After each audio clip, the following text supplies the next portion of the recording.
जर तुम्ही एखाद्या कंपनीत, प्रायव्हेट ऑफिसमध्ये किंवा एखाद्या दुकानात किंवा अन्य इतर ठिकाणी काम केले असेल आणि त्या कामाचा पगार ते लोक तुम्हाला देत नसतील, तर अशा वेळी काय करावे?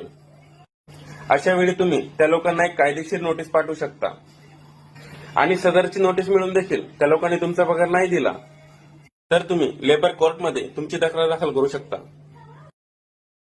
जर पोलिसांनी तुम्हाला अटक केली तर तुमचे काही हक्क व अधिकार असतात ते तुम्हाला माहीत असणं आवश्यक आहे.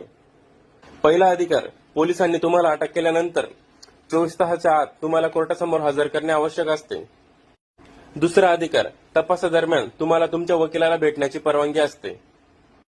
तिसरा अधिकार, तपासादरम्यान पोलीस तुम्हाला मारहाण करू शकत नाही. कदाचित पोलिसांनी तुम्हाला मारहाण केली तर तुम्ही वैद्यकीय तपासणीसाठी कोर्टाकडे मागणी करू शकता. तुमच्या समोर एखादी बेकायदेशीर काम होतंय किंवा एखादी गुन्हा घडतोय आणि त्यावेळी एखादी पोलीस ऑफिसर तिथे हजर आहे आणि तो म्हणतोय मी ऑफ ड्युटी आहे, मी ह्या बाबतीत काहीच करू शकत नाही, तर तुम्हाला माहित असण्यासाठी तुम्हाला सांगतोय, पोलीस ऍक्टच्या कलम 22 नुसार कुठलाही पोलीस ऑफिसर कधीच ऑफ ड्युटी नसतो. त्यामुळे जर तुमच्या समोर असा प्रसंग घडत असेल तर तुम्ही पोलिसांना जाब विचारू शकता.